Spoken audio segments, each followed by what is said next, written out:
In the late afternoon of December 9th, 2025, at Florida State Prison in Rayford, the state carried out one of the most talked about executions of the year. The man put to death was Allan Geralds, a 58-year-old former carpenter, but the story that followed him to the execution chamber stretched back more than 3 decades. To some, his name became synonymous with the brutality of a violent home invasion. To others, it was a symbol of a justice system under scrutiny.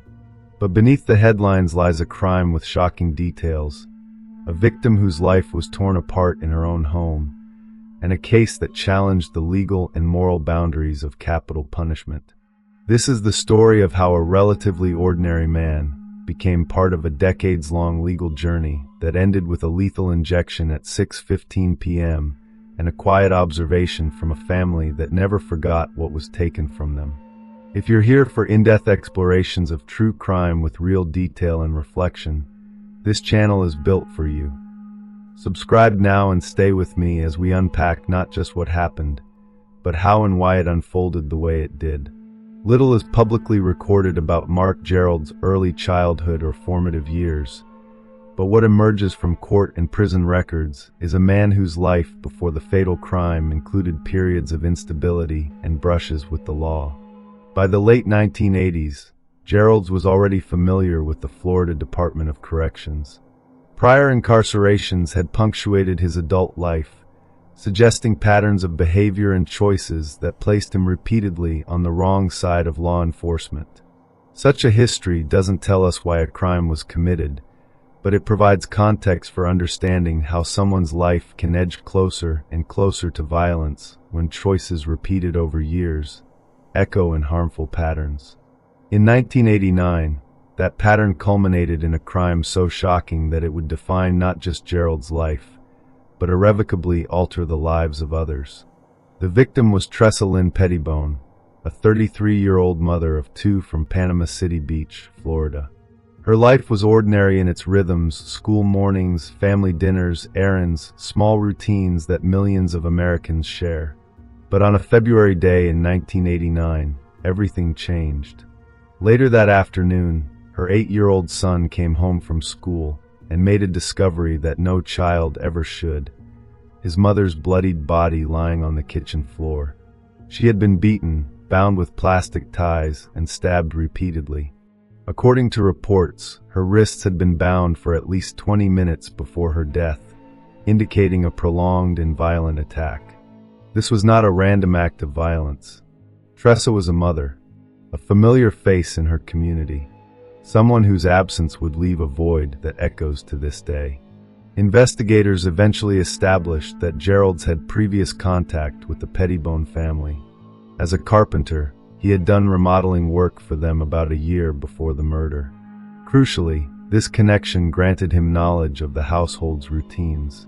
Police would later conclude that he exploited this familiarity to plan the crime, including when the children were away at school and the husband was working out of town. On the day of the murder, Geralds entered the home under circumstances that investigators later classified as a home invasion, a calculated act, not a chance encounter. He bound Tressa's wrists with plastic ties, stabbed her multiple times, and beat her before leaving the scene.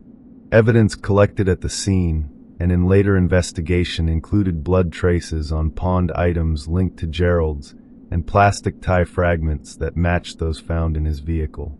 This sequence of actions argued strongly for intentional and premeditated violence, evidence that would be central at trial. Following the killing, law enforcement's focus quickly shifted to tracking leads that connected physical evidence to a suspect. Traces of blood on jewelry that Geralds pawned tied him to the crime scene, and match-tested materials found in his car provided additional confirmation.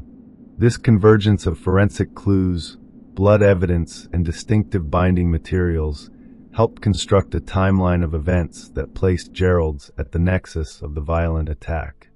When combined with witness accounts and his prior knowledge of the Pettibone household, investigators had a case that could overwhelm reasonable doubt.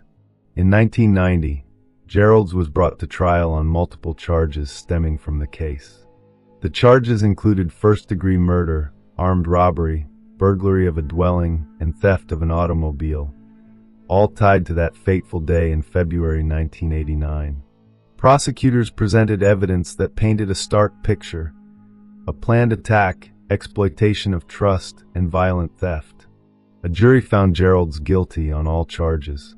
Based on the severity of his actions and statutory aggravating factors, including the heinous nature of the crime, the jury unanimously recommended a death sentence. Geralds was formally sentenced to death in 1990. His legal team challenged various aspects of the conviction and sentencing over the years, including appeals to higher courts. At one point, the Florida Supreme Court vacated his sentence, but the conviction was reinstated and the death sentence reimposed after additional proceedings. Despite these legal maneuvers, the core facts of the case remained intact in the eyes of the courts. In an unusual decision for death row inmates, Mark Geralds waived his remaining legal appeals after his death warrant was signed, effectively foregoing additional court review that might have delayed or overturned the execution. Competency hearings confirmed that he was mentally capable of making that choice, and the judge allowed the waiver. This decision placed Geralds among a small number of death row inmates who have voluntarily stepped aside from post-conviction relief, accelerating the march toward his scheduled execution. As the execution date approached, the atmosphere around Florida State Prison became tense. Advocates on both sides of the death penalty debate made their presence known, families of victims seeking closure and opponents calling for clemency. Geralds spent his final weeks with minimal public exposure. Unlike some condemned inmates, he did not pursue last-minute legal stays. His choice to accept the scheduled execution meant that time itself became the narrowest constraint in his years-long legal journey. On December 9, 2025, at approximately 6:15 p.m., Florida carried out its 18th execution of the year when officials administered a 3-drug lethal injection to Mark Allan Geralds at Florida State Prison in Rayford.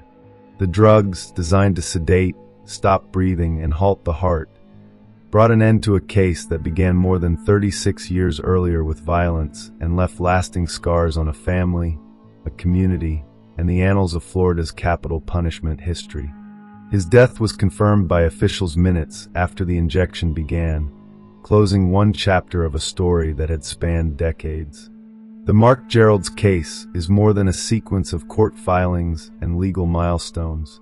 It is a reminder that some crimes resonate far beyond their moment. They ripple into family memories, into public debate, and into the systems that society builds to respond to violence. A mother was taken on a day that should have held only ordinary routines. A child found horror where there should have been comfort. Decades later, the state met its own definition of justice. But whether justice heals or deepens wounds is a question that remains long after the last drug is administered.